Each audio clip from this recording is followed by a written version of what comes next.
Buen día.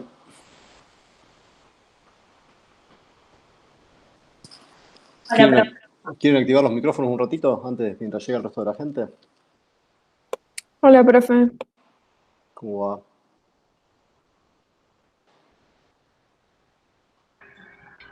Buen ¿Cómo día, vienen? profe. Bien, bien. Hasta ahora creo que la mayoría está pensando en molecular, pero Hmm, se van a unir bastante porque después vamos a tener que practicar para la otra semana, así que ¿Cuándo tienen el parcial de molecular? ¿Ahora esta semana que viene? el lunes. Claro, me imagino. ¿A qué hora lo tienen? A las 12, creo que a las 12:30. O sea que para la teoría del lunes ya van a llegar más relajados, Y Claro, venimos. que es a las 4 de la tarde. vamos a llegar Bueno, quemados, Profe, pero vamos a llegar el parcial encima. Es mucho, es un peso sacado encima. los nervios son peores que el cansancio, me parece. Sí, sí, sí, sí. Sí, es mucho peor. No, aparte hay un tiempito de descanso entre medio porque va a terminar, me imagino, de 2:30 a 3, así que Hmm. Ah, corto, media hora. Ah, 2:30, 3 va a terminar. 2:30 a 3, claro. Y nosotros tenemos la teoría a las A 4, las creo, 4. sí. Ujú. Claro, por lo menos una hora de descanso va a haber. Bueno, buenísimo.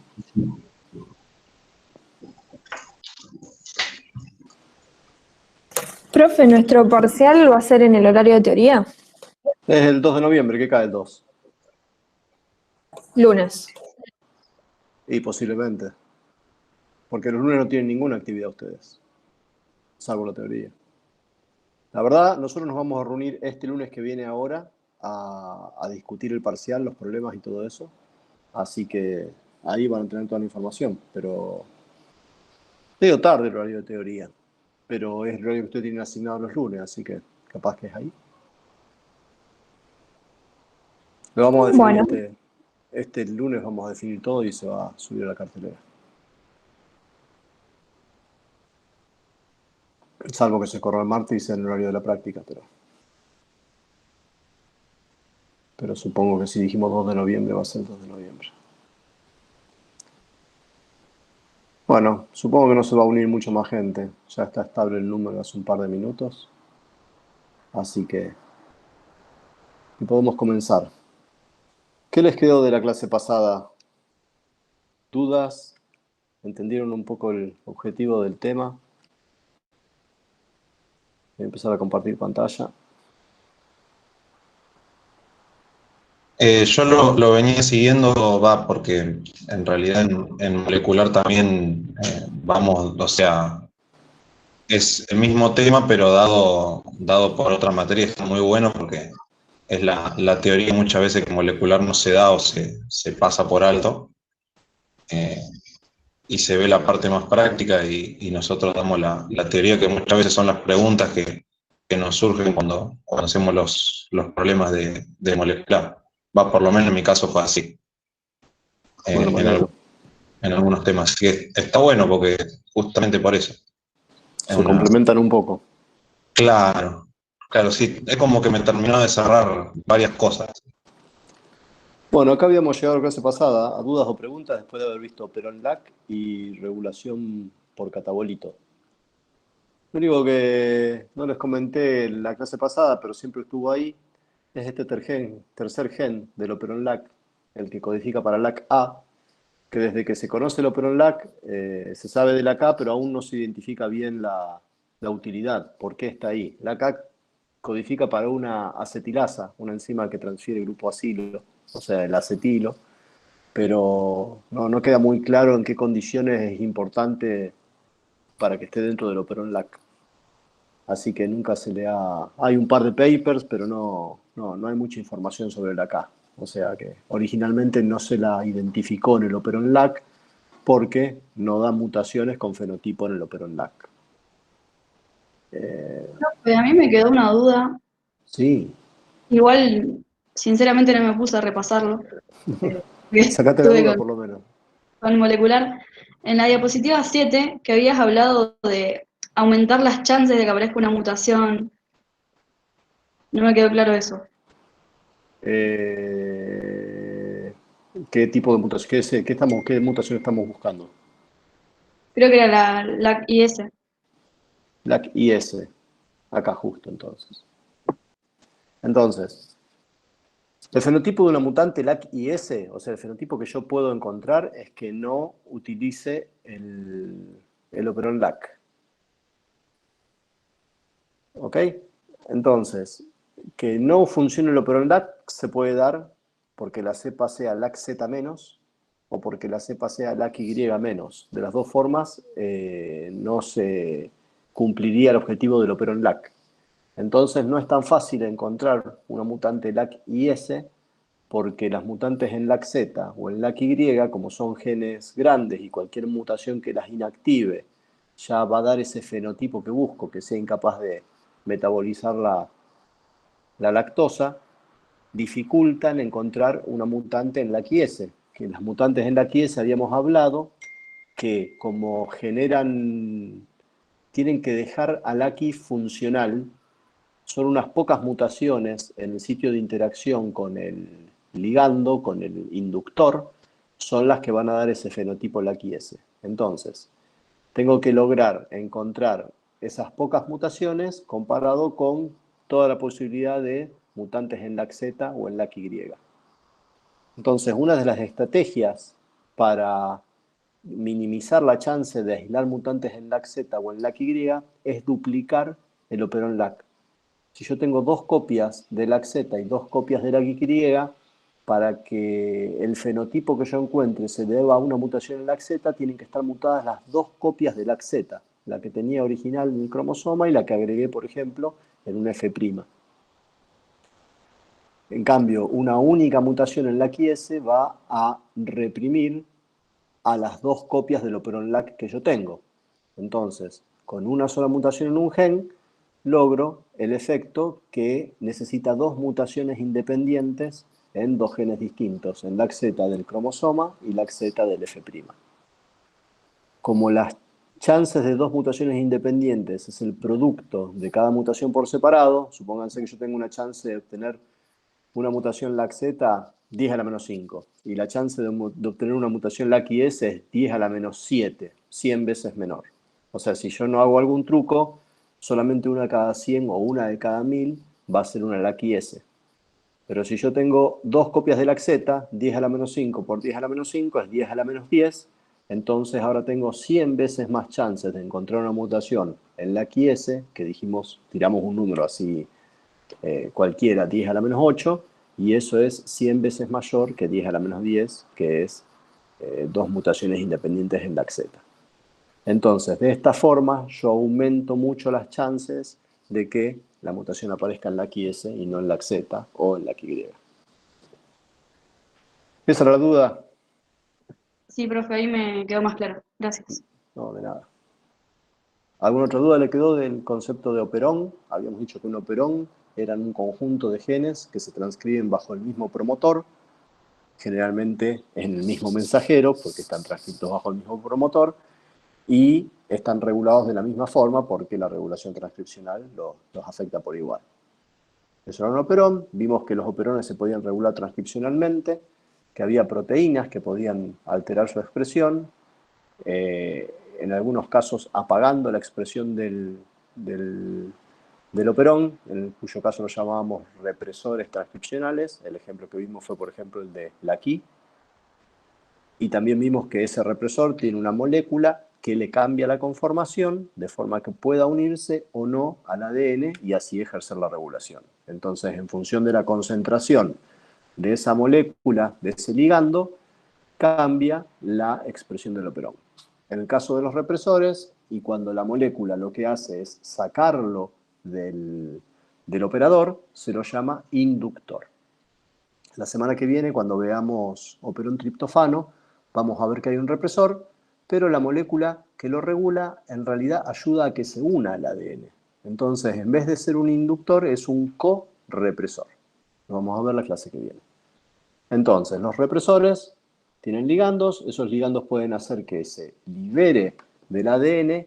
Generalmente ocurre en los operones catabólicos, como el operón LAC, que son degradativos. o puede hacer que se una, en cuyo caso se llama correpresor y se da en los operones biosintéticos generalmente. Y lo otro Profe, no. sí, No, sí, perdón. lo otro que vimos es que hay proteínas que son necesarias para que haya transcripción, en vez de reprimirla, la activan. El ejemplo que vimos fue el de la proteína CRP o CAP, el de la proteína de represión por catabolito. Vimos que esa proteína es capaz de unirse al ADN y reclutar a la ARN polimerasa para que pueda transcribir los operones que regula.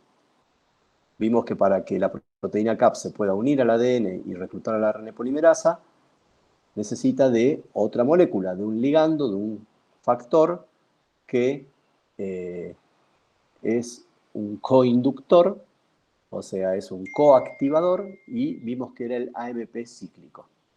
Entonces, cuando hay AMP cíclico, este se une a la proteína CAP. De esta forma, la proteína CAP se puede unir al ADN y activar la transcripción de los operones que regula. Cuando yo tengo varios operones regulados por el mismo regulador transcripcional, a eso se lo llama un regulón. Un regulón son, así como un operón, son varios genes regulados por un mismo promotor y por el mismo regulador transcripcional. Un regulón es un conjunto de operones que están en distintos lugares del cromosoma y que son regulados por el mismo sistema de regulación. Bien. ¿Alguna otra duda? Entonces, eso es un poco lo que vimos. Operones, represores y activadores Profe, perdón, transcripcionales. ¿podés repetir lo que dijiste recién? Lo de que es un regulón. ¿Qué cosa que dije recién? ¿El Sí, concepto lo de que estaba regulón? diciendo que se me cortó. Lo último que hablaste. No, lo último de todo lo que dije estaba resumiendo un poco lo que habíamos visto. O sea, operón, represores, activadores. Eso era lo último, en los últimos 30 segundos dije eso, calculo. Antes de eso hablé de lo que era un regulón, pero eso creo que lo escuchaste entonces. Sí, eso sí. Gracias. Bien, sí, me estaba repitiendo un poco. Quiero que les entre.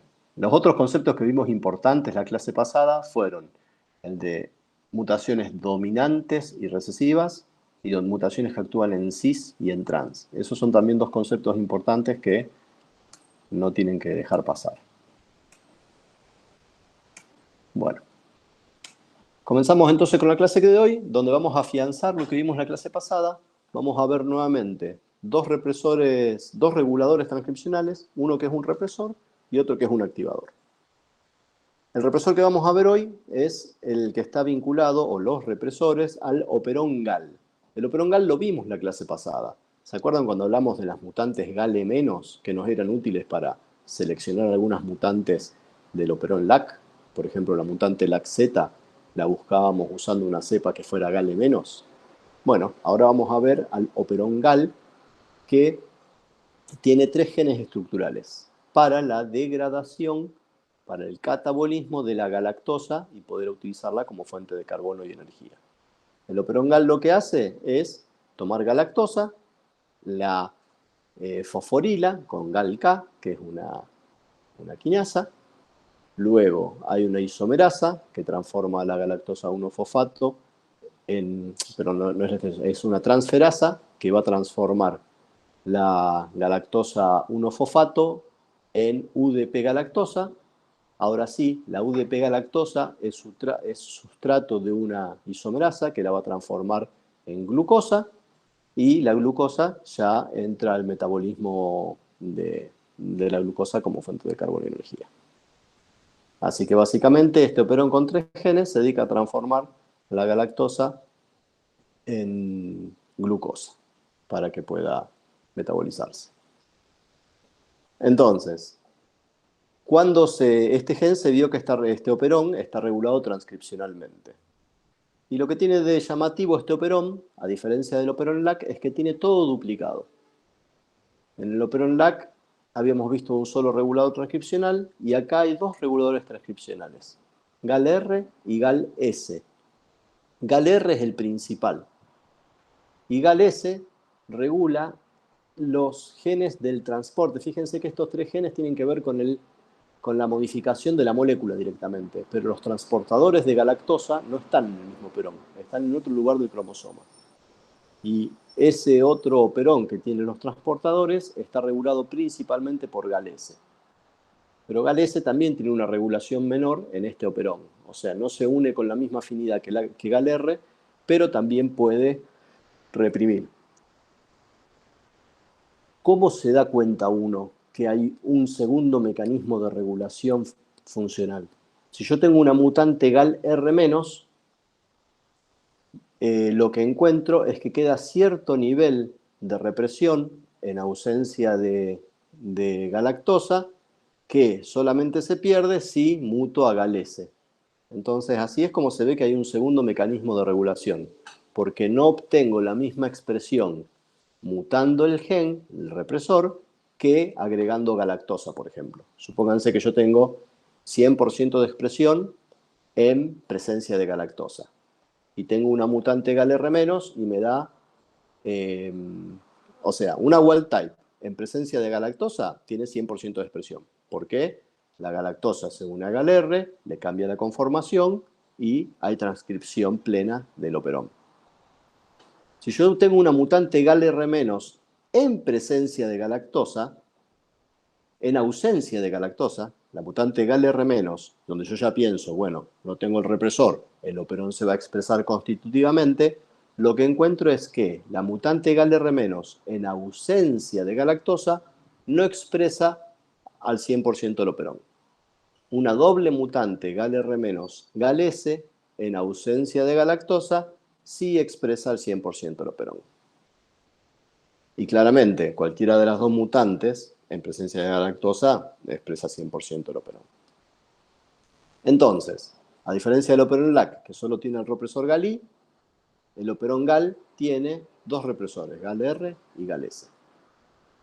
A diferencia del operón LAC, que solamente tiene el LAC-P como promotor, el operón GAL tiene dos promotores, el promotor GAL-1 y el promotor GAL-2, que acá están indicados en marroncito, amarillo, en beige, y hay dos promotores. ¿Qué diferencia tienen los dos promotores entre sí? Que uno es más fuerte, el otro es más débil. El más fuerte está regulado por catabolito. El más débil, no. Nosotros habíamos visto que la regulación por catabolito respondía a que la bacteria prefiere utilizar ciertos azúcares antes que otros. Entonces, ¿por qué es esto que tengo dos regulaciones distintas? Que tengo un operón que es el más fuerte, que sí responde a catabolito, y uno más débil, que no responde a catabolito.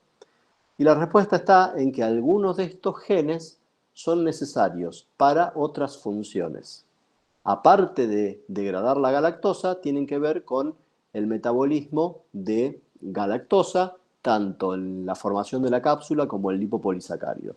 Estamos viendo siempre Escherichia coli. Entonces, como hacen falta en algunos de estos genes en menor cantidad, pues imagínense, si es para degradar galactosa, yo necesito mucha cantidad de estos genes porque si es la fuente principal de energía, es un metabolismo que va a estar muy activo.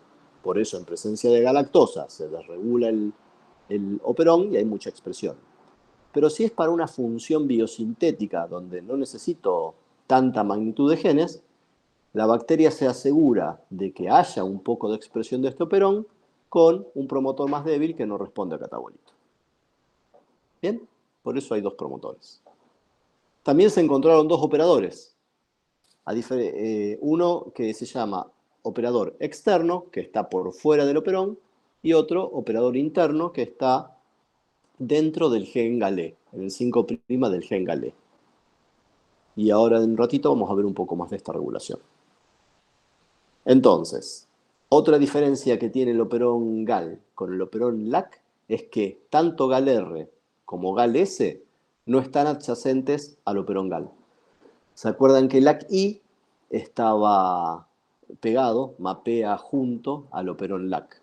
Tiene su propio promotor, pero mapea junto. Acá están en otras regiones del cromosoma y eso se simboliza con esta línea cortada. Acá esa doble línea cortada indica que no hay continuidad. Entonces, la doble función tiene que ver con que haya dos promotores Hay un represor principal, un represor secundario, y ese represor secundario es el que regula principalmente los genes de transporte. Bien. ¿Alguna duda hasta acá? Esta es la descripción del operón y su estructura. Entonces, acuérdense de lo que hablamos en la clase pasada, mutaciones en el operador. En este caso, ¿qué fenotipo van a tener? Si yo no tengo los operadores funcionales, GAL-R no se va a poder unir a la región operadora, entonces esto se va a expresar constitutivamente. O sea que las mutaciones en los operadores, así como las mutaciones en el represor, dan fenotipo constitutivo. Estas mutaciones en los operadores actúan en cis. Van a actuar solamente sobre estos genes que están corriente abajo. Si yo tengo una segunda copia del operón GAL en otro lugar del cromosoma, las mutaciones en estos operadores no afectan la expresión del otro operón. Por el contrario, las mutaciones en los promotores dan un fenotipo no inducible, o sea, nunca se expresa este operón porque la RNA polimerasa no se puede unir a la región promotora y transcribir.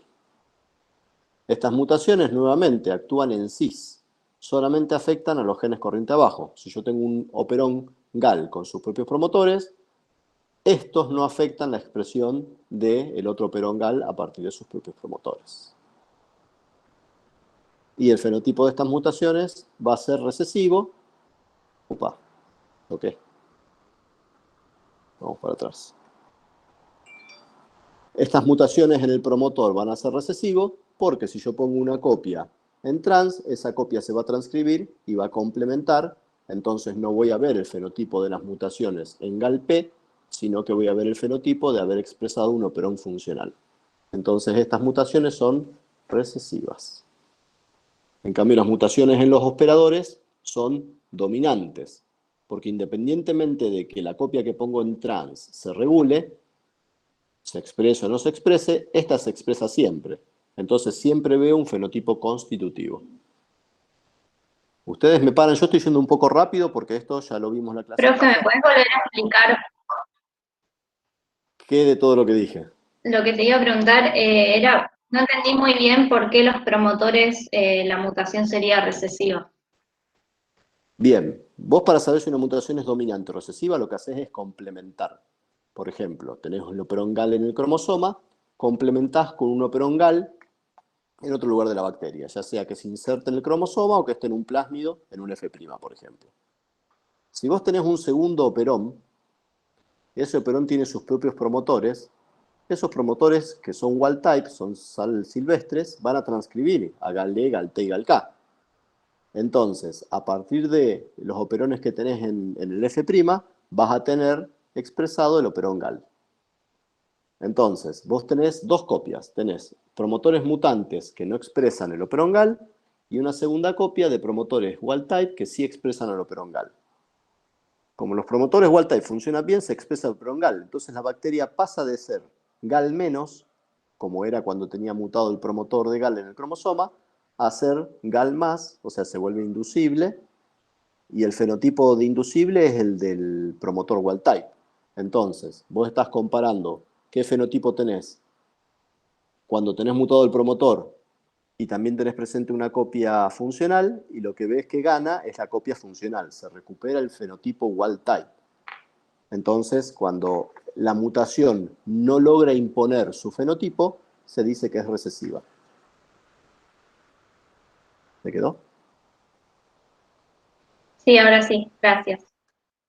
Por el contrario, lo que vimos es que la mutación en el operador siempre impone su fenotipo, siempre es constitutiva la expresión, independientemente de que yo ponga un operador wild type con un operón wild type en otro lugar del cromosoma. Por eso, como siempre veo el fenotipo constitutivo, digo que la mutación es dominante, impone su fenotipo. Lo que hay acá son algunos experimentos de aislamiento de mutantes que no vimos la clase pasada. Por ejemplo, ¿cómo puedo encontrar mutantes en los operadores? Una mutación en un operador, ¿qué me da? Un fenotipo constitutivo. ¿qué me contrarresta un fenotipo constitutivo? O sea, porque claro, un fenotipo constitutivo, si yo estoy poniendo, ¿en qué le sirve a la bacteria? Y en que siempre va a haber operón LAC, siempre va a poder derivar la galactosa. Pero las wild type también, en presencia de galactosa, se induce el operón GAL y las bacterias pueden crecer. Entonces, ¿qué ocurre si yo le pongo un superrepresor GAL-R? Si yo tengo un superrepresor GAL-R, las bacterias no pueden crecer. Las bacterias no pueden crecer con galactosa como única fuente de carbono porque el represor no reconoce a la galactosa y está siempre reprimiendo. Y si la única fuente de carbono que tengo es la galactosa, las bacterias no pueden crecer porque no tienen fuente de carbono, porque no expresan los genes que necesitan para catabolizar la galactosa. Entonces, si yo tengo una cepa GAL-R y la mutagenizo, y busco que sean capaces de crecer en presencia de galactosa, solamente van a poder crecer aquellas en las que GAL-R ya no tiene efecto. ¿Y cómo GAL-R puede no tener efecto si no reconoce a la galactosa? Y no pudiendo unirse al ADN.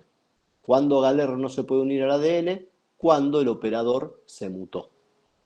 Entonces, con un superrepresor, yo puedo encontrar mutantes en los operadores, porque van a contrarrestar el efecto del superrepresor y solamente aquellas bacterias que hayan mutado su operador van a poder crecer a pesar de tener el superrepresor con galactosa como única fuente de carbono. ¿Bien hasta ahí? Profe, ¿lo puedo volver a explicar? Bien. Si yo tengo un superrepresor, como vimos LAC-IS o como GAL-R-IS, o sea, GAL-R-S, superrepresor. El superrepresor no reconoce al inductor. El inductor es la galactosa. Y si la galactosa es la única fuente de carbono y GAL-R no la reconoce, GAL-R siempre va a estar reprimiendo al operón GAL. Haya galactosa o no haya galactosa, GAL-R se une al operador e impide que el operón GAL se transcriba. El operón GAL es necesario para catabolizar la galactosa.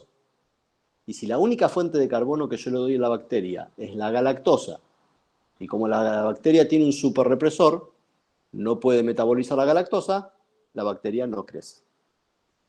Entonces, si yo tengo una cepa que es GAL-R, superrepresor, la mutagenizo y encuentro algunas bacterias que sí pueden crecer con galactosa como fuente de carbono, puedo suponer, ahora me van a corregir, que se ha mutado el operador de esta cepa.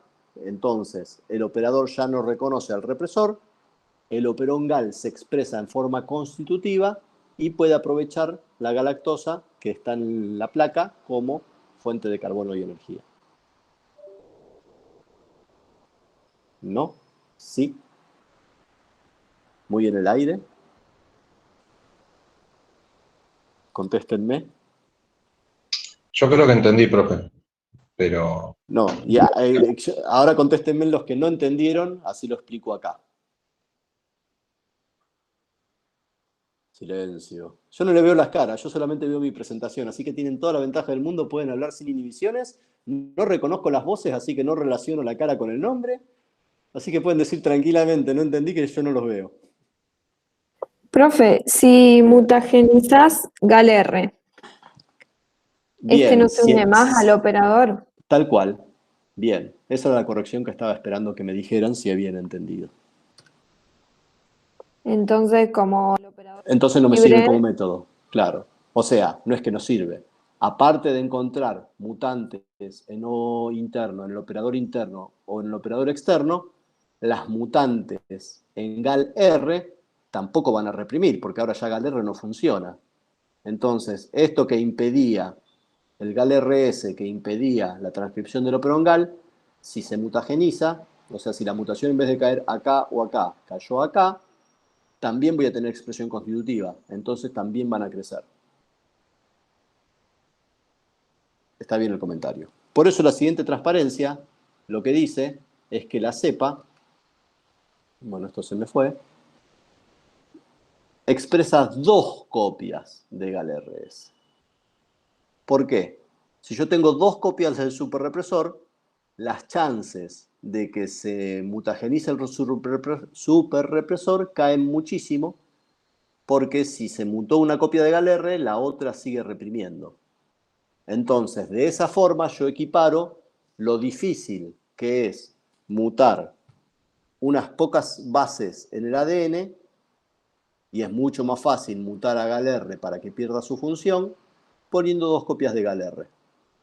Ahora, se tiene que mutagenizar tanto esta copia como la otra que agregué para que no haya gal-R y haya expresión constitutiva del operón gal.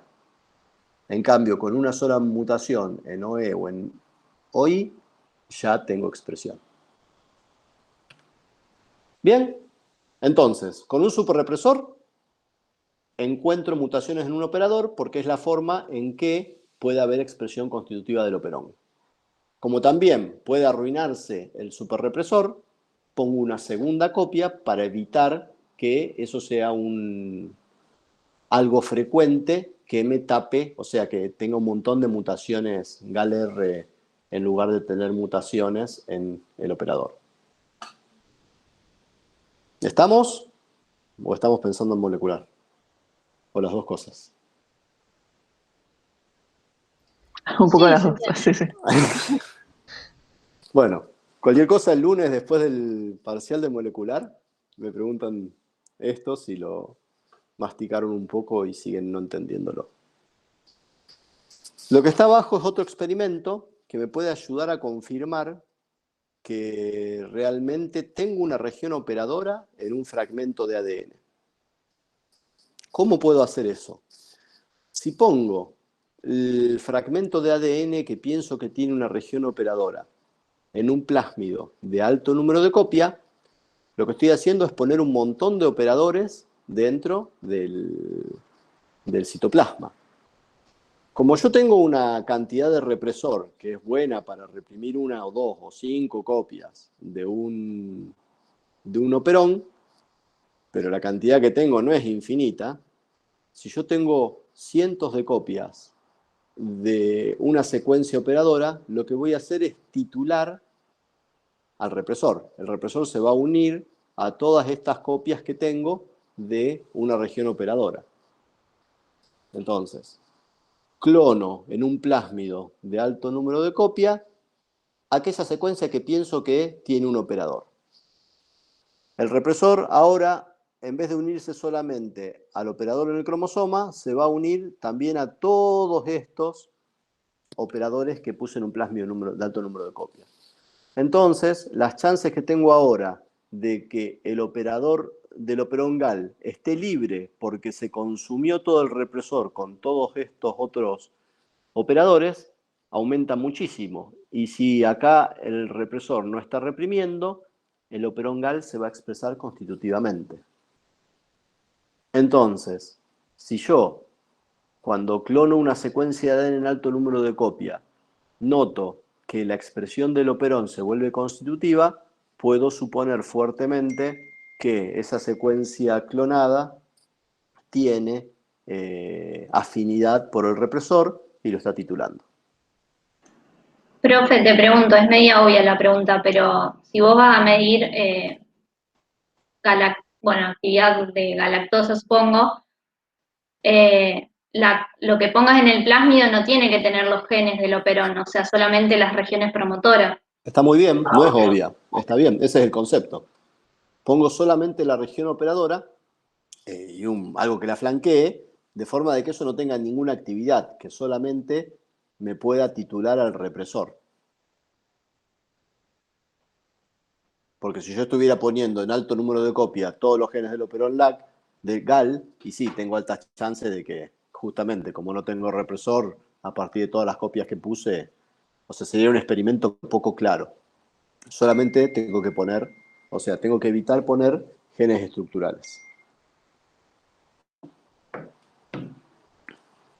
Correcto. Bueno, les dije que les ibas a hablar un poco más de la represión del operón gal, porque se encontró algo que complica un poco lo clásico que hemos visto. Unos experimentos ingeniosos, no me pregunten cómo llegaron o por qué empezaron a hacer esos experimentos, mostraron que si uno acorta, bueno, un poco sí, tratando de explicar por qué tengo dos operadores. Si uno acorta la distancia entre los operadores o la alarga en 5 bases, se pierde la represión. Si saco 5 bases o agrego 5 bases, el operongal se expresa constitutivamente. ¿Y qué tiene de particular el número 5? Que una vuelta de alfa hélice más o menos toma 10 bases. ¿Qué estoy haciendo al agregar o quitar 5 bases? Estoy dando media vuelta, estoy agregando media vuelta a la alfa hélice del ADN. Y se armó un modelo en el cual es importante la orientación del ADN para que haya una represión efectiva.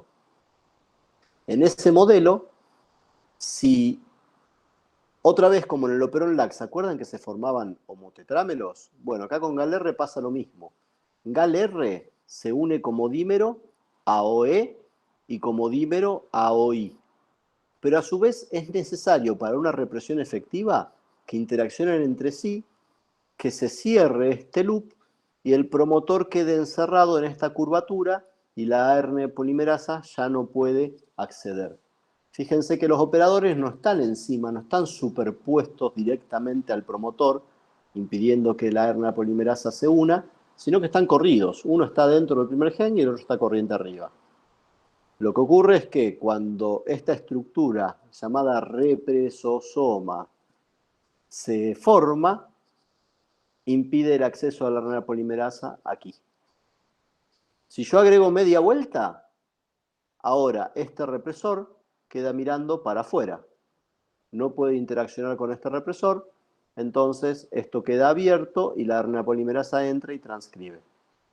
Una vez que agregué esas 5 bases y esto quedó media vuelta para afuera, agrego 5 bases más y esto pega otra media vuelta y ahora interaccionan entre sí. Y se encontró efectivamente eso. Si yo agrego o quito de a 5 bases, pierdo la represión. Pero si agrego 10 bases, no se pierde la represión. Y así se confirmó este modelo de represosoma. Más complejo aún. Hay otra proteína llamada proteína HU. ¿Me siguen escuchando, no? Porque... Sí, sí. Sí, sí. Bien, estos auriculares a veces recién los golpeé. Hay una proteína llamada HU que es una histone-like, o sea, es una proteína que une el ADN y que tiene una función de topoisomerasa, o sea, puede rotar el ADN. Y esta proteína HU justamente lo que hace es darle media vuelta al ADN entre los operadores. Entonces, si yo muto la proteína HU, el operón GAL se vuelve constitutivo. Si yo cuando muto la proteína HU agrego o quito 5 bases, el operón GAL vuelve a ser inducible. O sea, HU lo que está haciendo es girar media vuelta el ADN entre los dos operadores. No queda muy claro por qué existe este tipo de regulación, por qué se llegó a esto, pero este grafiquito muestra cómo tienen que estar paralelos los dos represores entre sí para poder interaccionar en forma eficiente, y si estuviera rotado a media vuelta, estos dos no interaccionan entre sí. ¿De acuerdo? Entonces, así es la represión del operón GAL.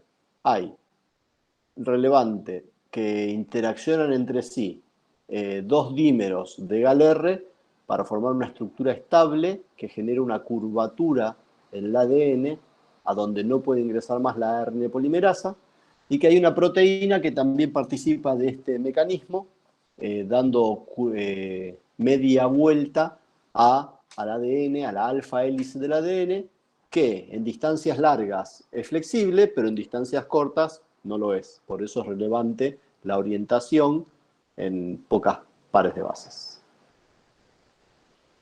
¿De acuerdo con esto? No. Mírenlo. Sí, yo tengo una pregunta. Sí. Esta proteína HU, Sí. Es parte de, o sea, No es parte del está operón, parte de está, otro seguramente. sistema de la célula. Sí, sí, sí, no es Sí. parte del operón GAL, Esto no tiene una función catalítica a nivel metabolismo de la galactosa, sino que es una proteína de unión ADN que tiene efecto, más que de unión ADN, de conformación de ADN, modifica la conformación del ADN. No está claro claro, el por qué. ¿Para qué está es acá? No está claro. porque esta regulación sería como una consecuencia, no es como que evolucionó particularmente para regular este operón. Difícil de decir. O Claro, sea, por algún motivo debe haber o sea, esto debe tener cierta importancia para la bacteria, para la galactosa, pero no, el vínculo todavía no se encontró. ¿Por qué la proteína HU? O sea, ¿por qué simplemente no hay 5 bases menos y no hace falta la proteína HU? O 5 bases más y no hace falta la proteína HU. Claramente debe ser un segundo nivel o una segunda capa de regulación. O sea, si por algún motivo no hay proteína HU, el operongal se vuelve constitutivo. claro. Entonces, por ahí es una función. En laboratorio aún no se encontró la condición en que no hay proteína HU, pero si no hubiera proteína HU, el operongal se vuelve constitutivo, salvo que se mute la distancia entre los operadores. Así que cuando uno no logra explicarlo, lo que dice, bueno, hay alguna condición en la naturaleza en la que esto es relevante para la regulación del operongal. Pero no está muy claro cómo es. Esto está claro, que esto ocurre, se sabe que si uno muta la proteína HU, agrega o quita 5 bases, se recupera la regulación, pero no hasta ahí. Entiendo, gracias. No, nada. Y con eso terminamos el tema del operón GAL, que es nuevamente, hay un represor transcripcional, GALR, que tiene su inductor, que es la galactosa, y que se libera de la región operadora cuando está unido a la galactosa. No les comenté, pero el operón GAL, igual lo vamos a ver al final de la clase, también está regulado por catabolito. O sea, en presencia de glucosa no va a haber expresión del operón GAL porque necesita, para transcribirse a partir de P1 principalmente, o sea, del promotor fuerte, necesita a CAP unido a mepicíclico. No se los dije, pero sí se los dije. Acá estaba, ahí estaba la activación por catabolito. Bueno, entonces, represión transcripcional, similar al operón LAC, pero todo duplicado. ¿Y por qué duplicado? Porque tiene doble función. Tiene una función catabólica y una función de biosintética. Y vamos a ver otro operón más que está regulado por un activador transcripcional, que es el operón ARA. El operón ARA tiene por función el catabolismo, aprovechar la arabinosa. La arabinosa es un azúcar, si la memoria no me falla, la de 5 carbonos. Y fíjense qué divertido el norteamericano que caracterizó el operón ARA, que cambió el orden de los nombres, o sea, de los genes. Lo llamó, en vez de llamar el primero ARA A, ARA B y ARA C, le puso ARA B al primero, ARA A al segundo, ARA D al tercero. Entonces este es el operón BAD, malo. Y ARA C quedó como el regulador transcripcional. Entonces, hay 3 genes estructurales que tienen que ver con el metabolismo, van transformando a la... codifican para la ribulosa quinasa, la arabinosa isomerasa y a la ribulosa 5-fosfato epimerasa. Entonces, a la L-arabinosa la isomeriza la arabinosa isomerasa a ribulosa. Esta ribulosa se fosforila por la ribulosa quinasa y la ribulosa 5-fosfato es nuevamente modificada por una epimerasa y da cirulosa 5-fosfato. Y esta cirulosa 5-fosfato ya entra a la vía de las pentosas. Entonces, estos 3 genes, o sea, no es relevante la bioquímica, esto yo se los comento porque para charlarlo la primera vez, lo importante es el mecanismo de regulación. ¿Qué vemos en la estructura de este operón? O sea, ¿por qué es un operón? Porque tenemos 3 genes que se van a transcribir en el mismo mensajero que están regulados de la misma forma. tiene nuevamente una regulación por catabolito, hay un sitio de unión a la proteína CAP, y tiene una regulación mediada por este regulador transcripcional llamado ARA-C. Divergente, en la otra dirección, está el promotor para ARA-C, o sea, este es el promotor VAD del operón arabinosa y este es el promotor C de ARA-C. ARA-C no solamente regula al operón arabinosa, sino que regula su propia expresión, está autorregulado. Sin ARA-C, o sea, cuando yo tengo suficiente ARA-C, se transcribe el propio regulador transcripcional. Y tengo relevantes un sitio operador O1 que coincide con ARA-C y tengo un sitio operador O2 que lo vamos a ver en un ratito. Y acá hay un sitio de inducción, ARA-I. Es el sitio a donde se une ARA-C para permitir la transcripción del operón arabinosa. O sea, ARA-C es un activador transcripcional. Fíjense que los otros dos casos de operones de catabolismo de azúcares que vimos estaban regulados por represores. ARA-C es un activador transcripcional. Entonces, acuérdense qué fácil que era encontrar mutantes constitutivas para un represor, para un operón regulado por un represor.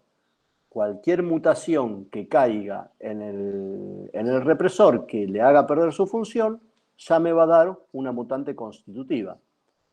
En el caso de los operones regulados por un activador, es difícil encontrar una mutante constitutiva. ¿Por qué? Para que la mutación sea constitutiva,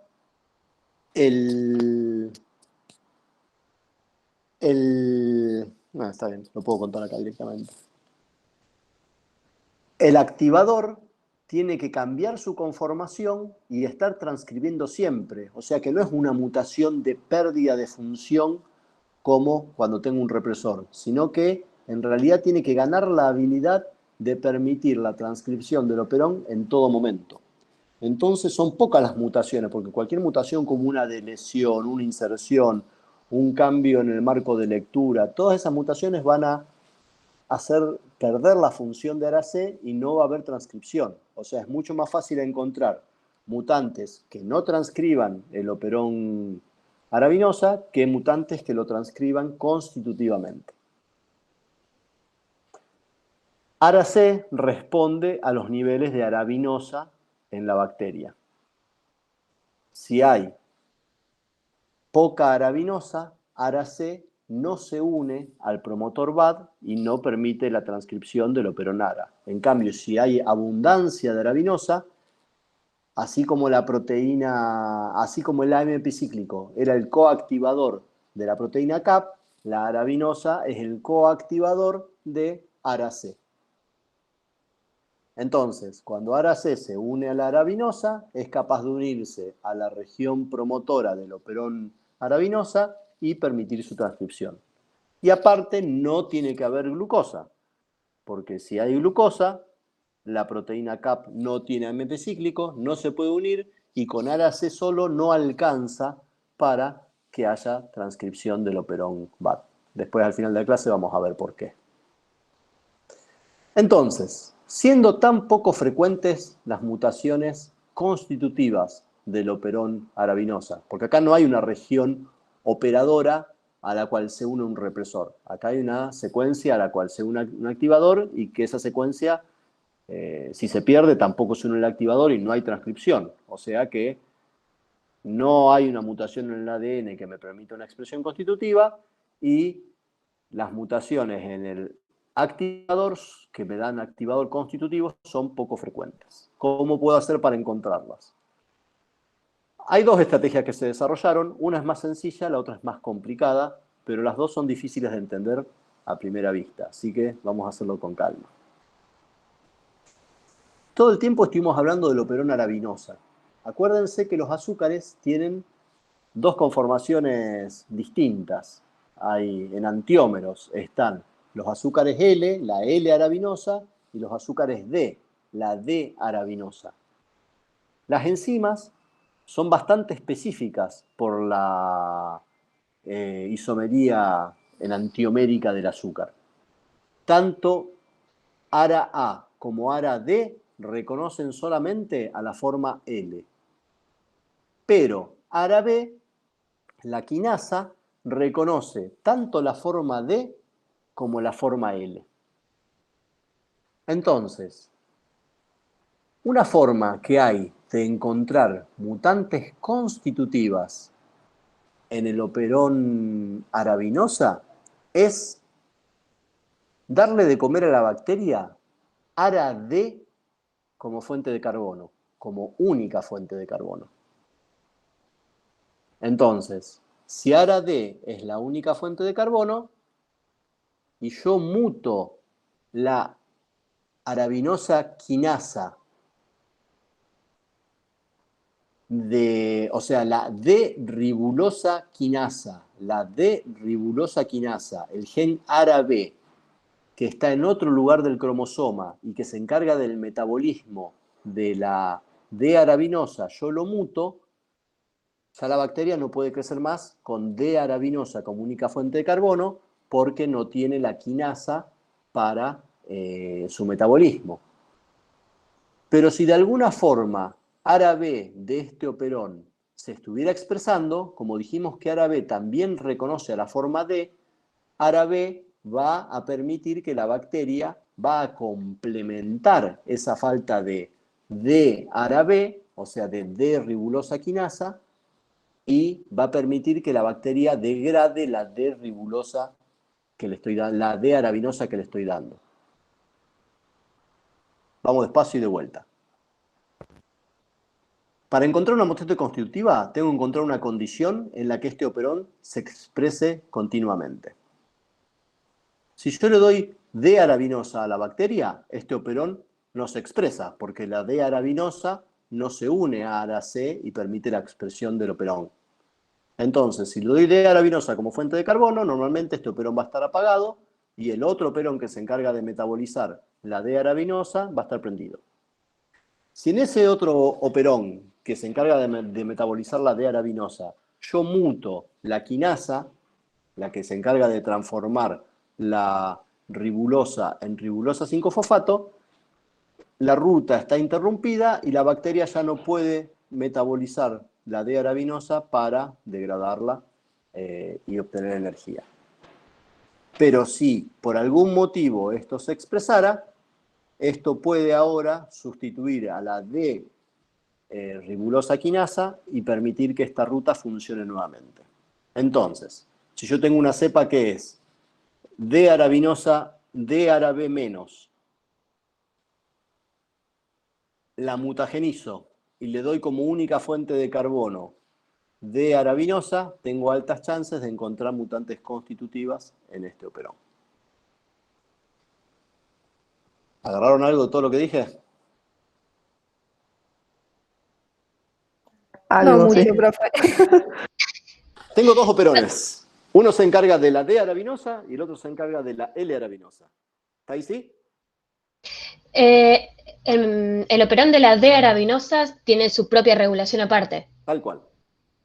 Listo. Y yo en ese operón lo que hago directamente es eliminar un gen. O sea, al margen de cómo esté regulado, ya no tiene la quinasa de ese operón.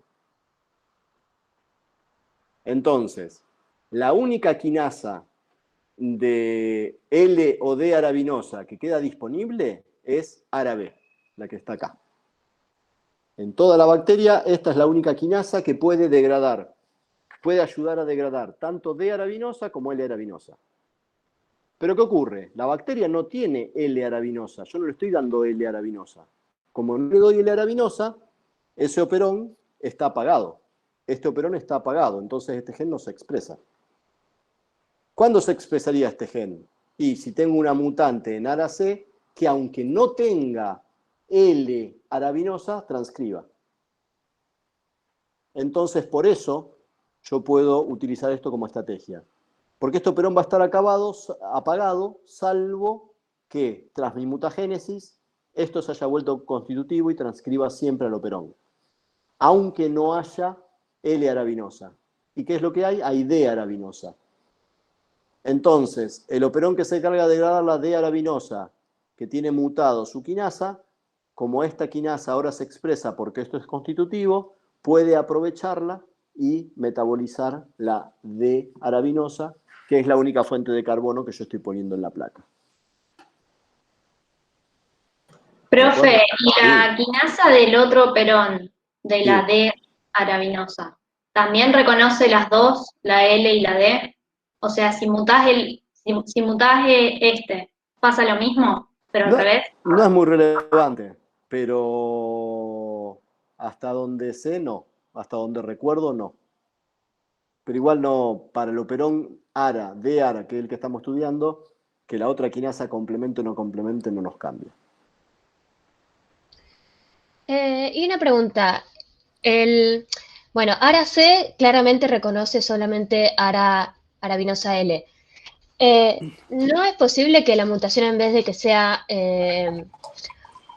constitutiva, o sea, una expresión constitutiva, sino que el regulador también empiece a reconocer D-arabinosa? ¿O es muy poco Pero probable? acordate que el otro operón tiene mutado directamente el gen ARA-B. Entonces, y aparte que para el otro operón vos ya tenés el inductor puesto, porque la fuente de carbono es la D-arabinosa. Ah, claro. Sí, sí, Entonces, el otro operón se está expresando todo el tiempo, pero le falta un gen. Y la única forma de que ese gen sea complementado es si este operón de alguna forma se prende. Para que este operón se prenda en ausencia del inductor, que sería la L-arabinosa y que no se lo estoy dando, ARA-C tiene que ser capaz de unirse y transcribir en ausencia de su inductor, o sea, volverse constitutivo. claro. Entiendo. Buenísimo. La otra forma que hay de buscar mutantes constitutivas en ARA-C, por ahí es un poco más sencilla, que es utilizando otro azúcar, la D-fucosa. ¿Qué tiene la D-fucosa? Se parece a la arabinosa, pero no es arabinosa. Entonces, la D-fucosa lo que hace es unirse al sitio de ARA-C que reconoce al ligando, pero no induce el cambio conformacional que induce la arabinosa. Lo que hace es bloquear el sitio de unión de la arabinosa al activador. Entonces, si yo pongo L-arabinosa como única fuente de carbono, pero pongo D-fucosa, la D-fucosa bloquea, impide que la L-arabinosa interaccione activando a ARA-C. Entonces, si yo tengo D-fucosa, la única forma en que ARA-C pueda transcribir es porque ya cambió su conformación de forma tal que se une a la región activadora independientemente de que haya o no haya L-arabinosa. Por eso a la D-fucosa se la llama antiinductor, impide que el inductor funcione. Entonces, poniendo antiinductor y poniendo L-arabinosa como única fuente de carbono, la bacteria va a poder crecer solamente si ahora ARA-C se puede unir a la región de activación sin reconocer la L-arabinosa. Una vez que ya no tengo D-fucosa, haya o no haya L-arabinosa, este ARA-C mutado se va a poder unir siempre a la región activadora y transcribir operón arabinosa. ¿Alguna duda? Profe, ¿Puede ser de vuelta? Claro que sí. ¿El profe femenino también iba en esa misma dirección o era una pregunta concreta? no, otra cosa, pero arranca con eso que después te pregunto. Bueno, entonces, ARA-C, para poder transcribir el operón arabinosa, tiene que cambiar su conformación para poder unirse al ADN e inducir la transcripción. ¿Ok? Para que ARA-C cambie su conformación y se pueda unir al ADN, se tiene que unir la L-arabinosa. Ara C con L arabinosa unida tiene una conformación en su dominio HTH que le permite unirse al ADN y permitir reclutar a la ARN polimerasa. ¿Bien? Así es como Ara C activa la transcripción del operón arabinosa. La D-fucosa lo que impide es la interacción entre la L-arabinosa y Ara C. Entonces Ara C no adquiere esa conformación adecuada para unirse al ADN y reclutar a la RNA polimerasa para la transcripción del operón arabinosa. Entonces, en presencia de D-fucosa, Ara C no reconoce su señal y no se une al ADN. Si yo le doy como fuente de carbono solamente L-arabinosa a la bacteria y pongo una cantidad de D-fucosa, esa fuente de carbono no se puede aprovechar porque como Ara C no puede interaccionar con la L-arabinosa porque está la D-fucosa inhibiendo esa interacción, Ara C no se une al ADN, no recluta la RNA polimerasa, no se transcribe el operón arabinosa, no se degrada la única fuente de carbono que es la L-arabinosa. Entonces, en presencia de D-fucosa, las bacterias wild type no van a crecer con L-arabinosa como única fuente de carbono. ¿Cuáles van a poder crecer? Aquellas mutantes que se hayan vuelto constitutivas, en las que ahora Ara C pueda unirse a la región de activación, aunque no esté reconociendo a la L-arabinosa. Y así obtuve mi mutante Ara C constitutiva. ¿Ahora sí o no? Sigo sin ser claro suficientemente. Sí, sí. Sí, sí, ¿obligado o sí, sí, convencido? No, mejor, mejor. Mejor, va queriendo. Bueno, todo esto requiere cierta maduración, así que en cuanto tengan oportunidad de releerlo más tranquilos, véanlo y lo volvemos a discutir en cualquier clase. Les hago una pregunta. Acabamos de obtener mutantes Ara C constitutivas, que siempre se pueden unir al ADN y permitir la transcripción del operón arabinosa. ¿Bien? ¿Cómo piensan que van a ser estas mutantes Ara C constitutivas? ¿Dominantes o recesivas?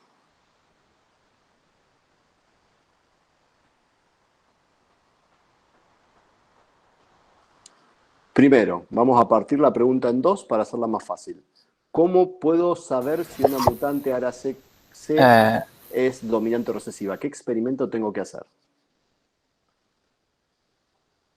Complementar. Complementar. ¿Con qué tengo que complementar para saber si Ara C es dominante o recesiva? Con el gen de Ara C.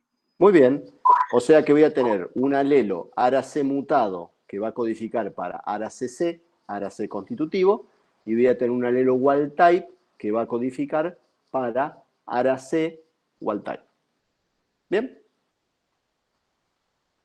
Ahora, tengo las dos copias. Tengo Ara CC constitutivo que siempre se puede unir al ADN independientemente de que haya o no haya arabinosa.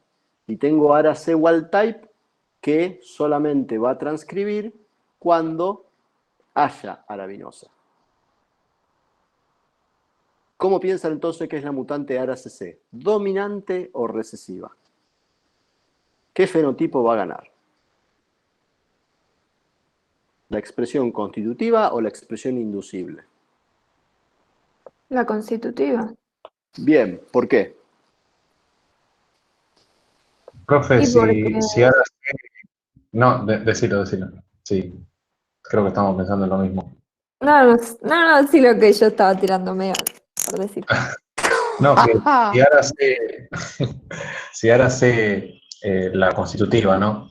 Se une sin necesidad de un inductor, por más de que le pongas la ARA C wild type, o sea, va a seguir induciendo la expresión del operón. Tal cual. Igual. Uno espera que Ara CC sea dominante. Ah, bueno, lo había pensado bien. Buenísimo. Eso es lo que uno espera, pero no es lo que pasa. Así que hay algo más. Porque lo que uno espera es lo que ustedes dijeron y es correcto. Pero lo que se ve es que Bueno, acá está explicado un poquito todo lo que estuvimos hablando, o sea, cómo es el fenotipo. En ausencia de la vinosa hay una conformación de ARA C que no transcribe, y en presencia de la vinosa hay una conformación de ARA C que sí transcribe. Entonces, con arabinosa, la forma inactiva transcribe, y en ausencia de arabinosa hay una forma que no transcribe. Pero esta forma que no transcribe no es simplemente que no transcribe, sino que ¿qué hace? El famoso perro de hortelano. No come ni deja comer. O sea, no transcribe, pero impide que otra versión sí transcriba. ¿Y por qué pasa eso? ¿Se acuerdan Esa cuando... perdón. Sí. No, sí, dale. Entonces, acá está resumido lo que dijimos recién. Un modelo sencillo como el que estábamos hablando no permite explicar que la mutación ARSC en realidad es recesiva. O sea, hay algo más. Y ahí es donde aparece, ¿se acuerdan que yo les mostré unos operadores hoy temprano en la estructura, pero no les expliqué para qué estaban? Y lo que se ha encontrado es lo siguiente. Acá está el promotor de ARA-C y acá está la región promotora del operón arabinosa. Viene para acá. Y acá hay un operador al cual ARA-C se puede unir en ausencia de arabinosa. Cuando ARA-C tiene la conformación en la cual no se puede unir a la región de inducción, se une una parte a esta región I1, o sea, uno de los dímeros reconoce a la región I1 y el otro reconoce a la región operadora, en ausencia de la vinosa. En presencia de la vinosa, estamos hablando siempre de ARA-C wild type. En ausencia de la vinosa, ARA-C se une a esta secuencia I1 y a esta secuencia O2. En presencia de la vinosa cambia la conformación y reconoce la región I1 y la región I2. Cuando ARA-C está unido a I1 e I2, puede reclutar a la RNA polimerasa para que haya transcripción. Pero cuando no está unido a arabinosa, está unido de esta forma. Y por eso es que si yo tengo una mutante ARA-CC constitutiva y la coexpreso con ARA-C wild type, por más que ARA-CC se podría unir a I1 e I2, no lo hace porque ARA-C está ocupando I1. Y está ocupando I1 unido a O2 y esto es estable. Es más estable que ARA-C unido a I1 y 2. Entonces, por eso que ARA-CC no es dominante, porque por más que si estuviera sola se podría unir a I1 e I2 en ausencia de la vinosa, cuando no está sola y también hay una copia wild type de ARA-C, ARA-C en ausencia de la vinosa se une en forma estable a I1 y a O2 y obstruye la unión de ARA-CC a I1 e I2. ¿Ok? ¿Y cómo se confirmó esto? Porque si uno delesiona ARA-O2, ahora sí, ARA-CC se vuelve constitutiva y dominante. O sea, ARA-CC es una mutación constitutiva, pero se vuelve dominante. ¿Por qué? Porque si no tengo O2, ahora ARA-C wild type ya no se une en forma estable a I1, entonces ARA-CC se puede unir en ausencia de la vinosa y transcribir a pesar de que haya ARA-C. Entonces, ARA-CC en una cepa wild type es una mutación que genera un fenotipo constitutivo, pero que es recesivo. Si yo a esa cepa wild type le muto ARA-O2, le muto ese operador, ahora ARA-CC tiene un fenotipo constitutivo y dominante. Se pierde esta función antiactivadora de ARA-C wild type que está explicada acá. ¡Auch! ¿Entendido? ¿O más o menos? Choncho, Sí, creo que sí. Sí, Bueno, si no, le seguimos buscando la vuelta. yo no entendí, profe. ¿Nada de nada?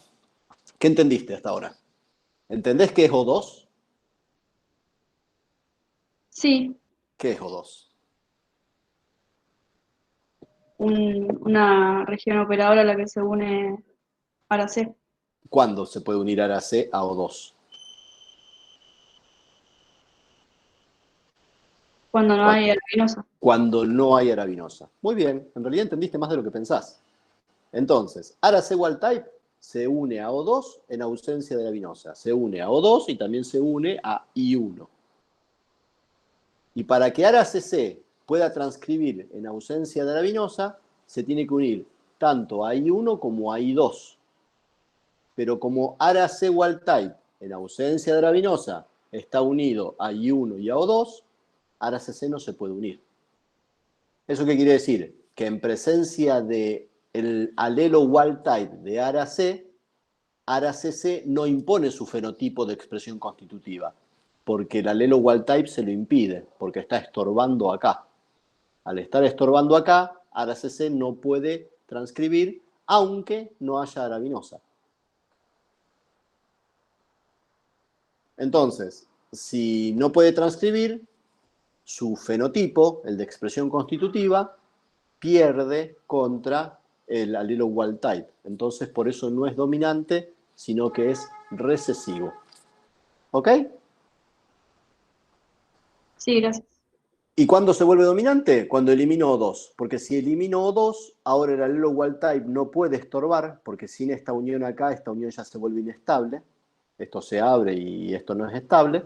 Y ahora sí, en ausencia de arabinosa, ARA-CC se puede unir a I1 e I2 y transcribir. Entonces, yo tengo una mutante delta ARA-O2 que tiene eliminado el operador 2, ahora ARA-CC sí es dominante.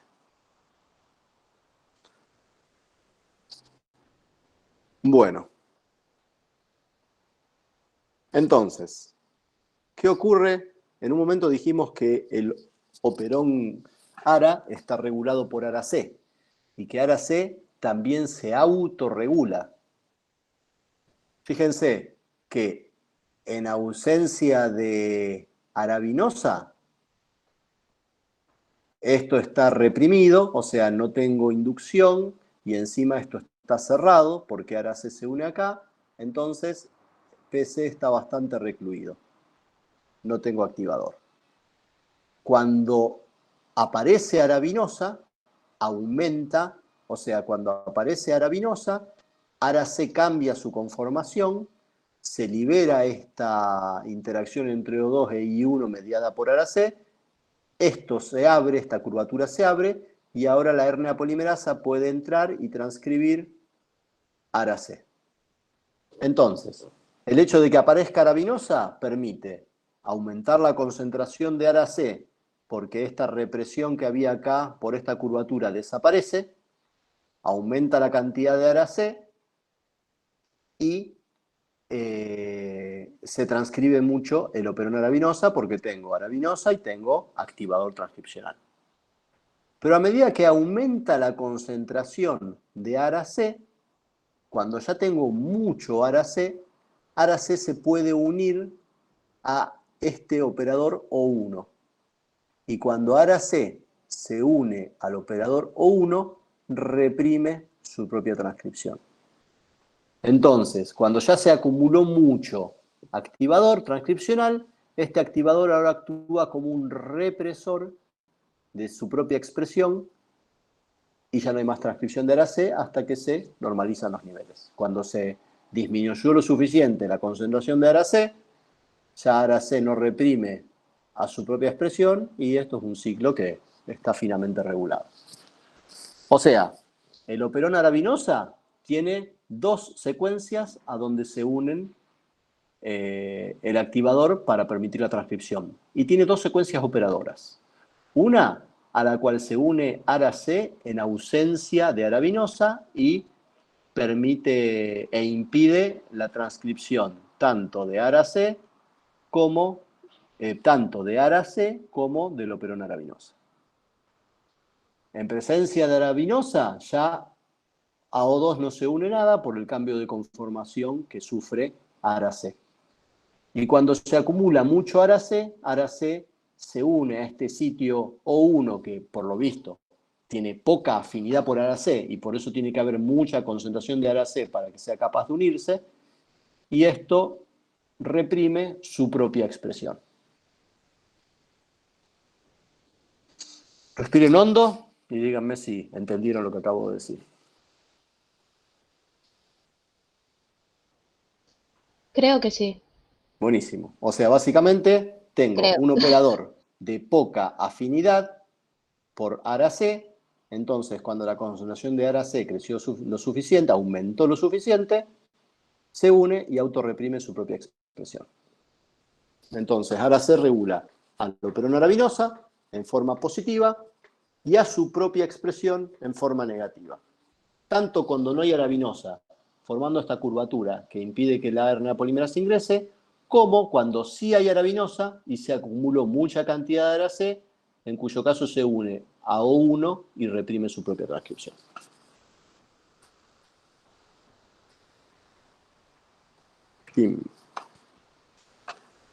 ¿Cómo hace falta la proteína CAP para que ARA-C permita que la RNA polimerasa transcriba? Y es como está mostrado en esta figura. O sea, para que la RNA polimerasa se una eficientemente al sitio -35, tiene que interaccionar tanto con ARA-C como con la proteína CAP.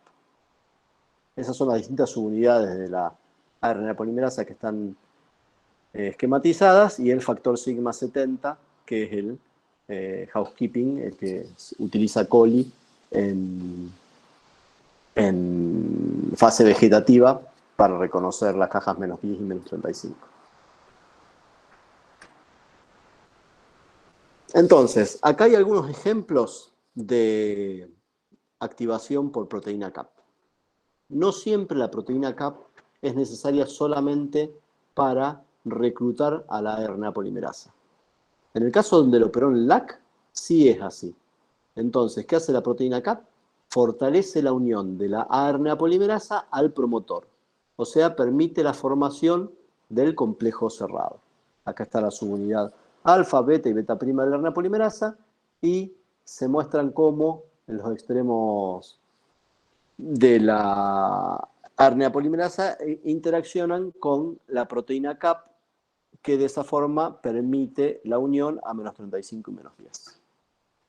En el promotor GAL, en realidad, la proteína CAP lo que evita es, o lo que permite es la formación del complejo abierto. Cuando no hay proteína CAP, por ahí la unión es tan fuerte que la RNA polimerasa no deja el sitio -10 y -35 y no puede haber expresión del operón GAL aún en presencia de galactosa. Entonces la proteína CAP tiene la función de permitir la apertura del complejo y que la RNA polimerasa entre.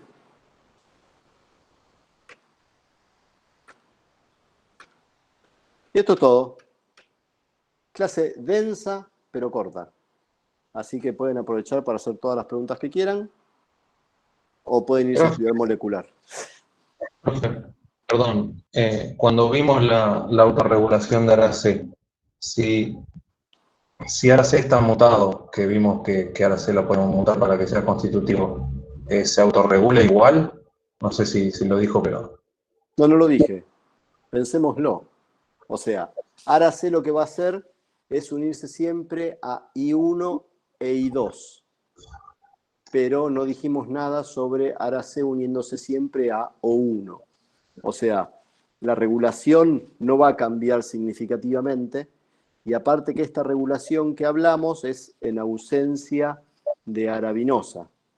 O sea, si hay solamente ARA C mutante, este ARA C mutante se va a unir a I1 e I2 independientemente de que haya arabinosa, pero su interacción con O1 sí se va a seguir dando la interacción con O1 cuando haya alta concentración de ARA C. Pero solamente cuando haya alta concentración. O sea que concentración funcional va a haber siempre, y esa que haya no necesita arabinosa para unirse a I1 y I2, entonces transcribe siempre. Claro. O sea, ARA C constitutivo va a llevar a la expresión, al aumento en la expresión de ARA C, porque se va a dar esta situación que está acá, donde ARA C queda liberado como para que haya transcripción, el promotor C queda liberado, pero si la concentración de ARA C aumenta lo suficiente, a O1 se sigue uniendo. O sea, lo único que le da la mutación constitutiva es la capacidad de unirse a I2 en ausencia de arabinosa.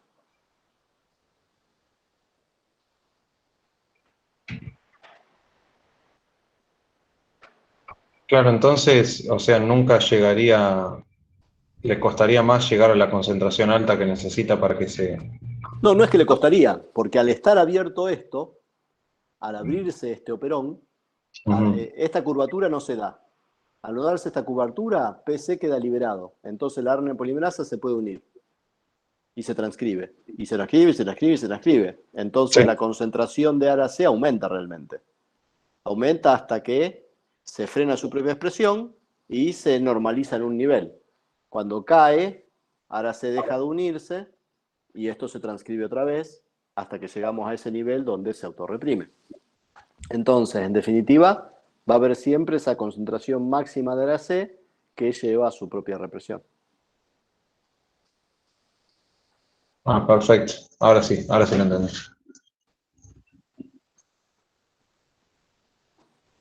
Claro.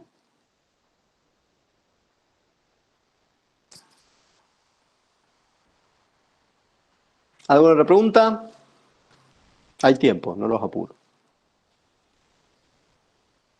Profe, yo no entendí lo que explicaste último de las CAP en LAC Que hay y en distintas GAL. formas, que hay distintas formas en las cuales la proteína CAP interacciona con la ARNA polimerasa. Eso es lo que dije. O sea que no es siempre que CAP lo único que hace es reclutar a la RNA polimerasa, sino que dependiendo del caso y de cómo las subunidades alfa, sí, digo bien, cómo las subunidades de alfa de la RNA polimerasa interaccionan con la proteína CAP cambia. Fíjense que en el caso del promotor LAC, el sitio de unión de CAP está más lejos que en el caso de GAL. Está a 60 bases del +1, o sea, está como a 30 bases del -10 y a 50 bases del -35. Entonces, acá las proteínas, o sea, la función de CAP es reclutar, de estabilizar a la RNA polimerasa para que pueda unirse a la región promotora y transcribir. En este caso, el sitio CAP está mucho más cerca del -10. Entonces, ahora lo que hacen la subunidad alfa es interaccionar por encima, inclusive más corriente arriba que en el caso del promotor LAC. O sea, esto está mucho más cerca, la conformación acá es distinta, y lo que está explicado es que de esta forma CAP lo que permite es la apertura del ADN para que la RNA polimerasa pueda entrar. En este caso es como que recluta, y en este caso es como que permite que lo reclutado interaccione bien. Por eso acá se dice que ayuda a formar el complejo cerrado y acá ayuda a formar el complejo abierto. O sea, ayuda a abrir el ADN para que la RNA polimerasa pueda entrar. Acá lo que ayuda es a reclutar la RNA polimerasa y acá lo que ayuda siempre es a permitir la función de la RNA polimerasa, pero por un mecanismo distinto. que es un cambio conformacional en el ADN para que pueda entrar. Esto igual es poco Ahora sí. relevante. No te lo voy a... Esto no es algo que vayamos a preguntar en un final. Bueno, entonces lo borro en mi cabeza. No, bueno, no. Por ahí te queda y alguna vez te es útil, nunca se sabe. O sea, lo que habíamos visto de esto, por ejemplo, por ahí es un poquito más relevante, el tema de, de este tipo de mutaciones, porque esto me explica cuándo requiere glucosa o cuándo no, o sea, esta relación entre la proteína CAP y el operon LAC, o sea, distintos tipos de mutantes dependiendo de dónde se den, pues es más divertido. Si tienen dudas de esto, lo hablamos. Bueno, me quedo en esta ya que está ahí.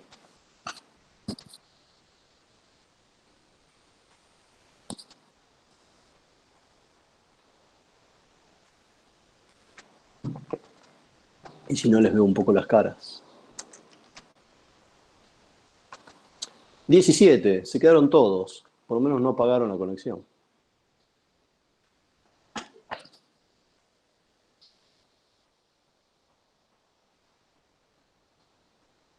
Bueno, Profe, para el parcial estas regulaciones también entran. sí, más que nada operó en LAC. O sea, lo que es relevante que entiendan es el concepto de represor y de activador transcripcional. Que entiendan lo que es dominante, lo que es recesivo, lo que es cis y lo que es trans. O sea, no tanto, o sea, es útil que entiendan el operón LAC porque cuanto más lo entienden, más fácil es responder preguntas. Si estoy mutando un represor, que ustedes vieron el práctico 4 ya, el de regulación. Sí. Bueno, o sea, ahí vieron bastante este tipo de cuestiones y preguntas y problemas. Pero o sea, no les vamos a preguntar la proteína, o sea, algo que va a cambiar este año con respecto a años anteriores es que años anteriores siempre hubo preguntas teóricas en el parcial. Este año va a ser más práctico el parcial que teórico. Más práctico en el sentido de más problemas. Ok.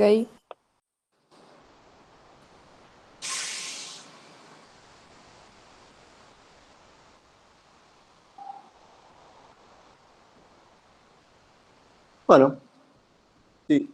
Profe, una Sí, pregunta. ¿Tu consulta era los lunes? sí, sigue siendo.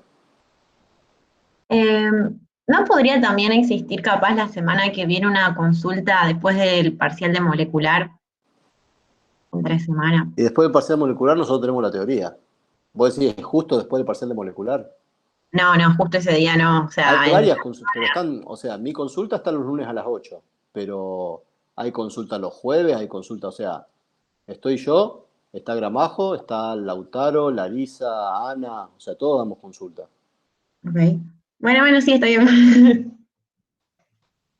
De última, antes del parcial, tiene una consulta específica. De todas formas, tenemos puesto un horario de consulta. Si la memoria no me falla, nosotros tenemos puesta clases teóricas de consulta.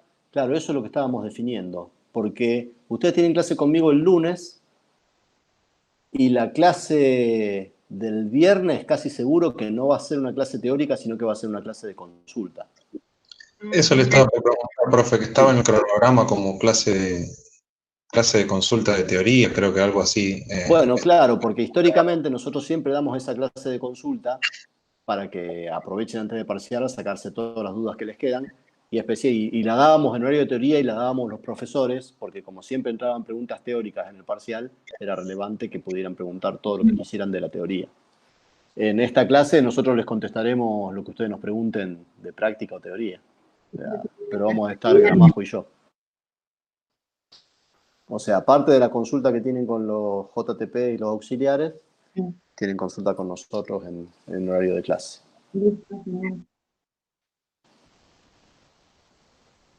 Profe, ¿de teoría entraría, digamos, la teoría más abocada a los TPs o todo, digamos, o sea, si bien es la mayoría, no sé. Y concéntrense en lo de los TPs porque, como les dije recién, este año no vamos a poner preguntas específicas de teoría. Entonces, como lo que va a salir, todas las preguntas y problemas van a salir de los TPs, entonces todo lo que sea teórico va a estar vinculado a los TPs. Este año va a ser así.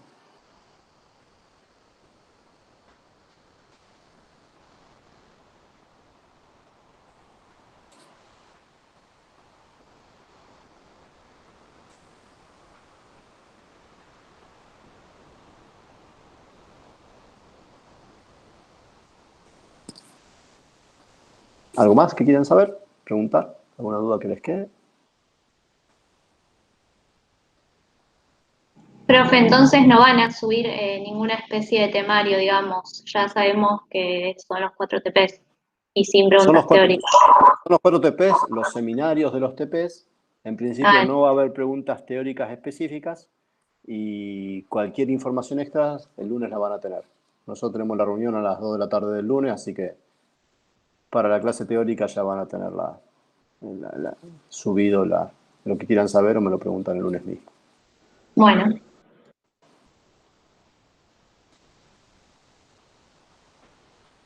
Bueno, nos vemos el lunes. Que les vaya muy bien en el parcial de molecular.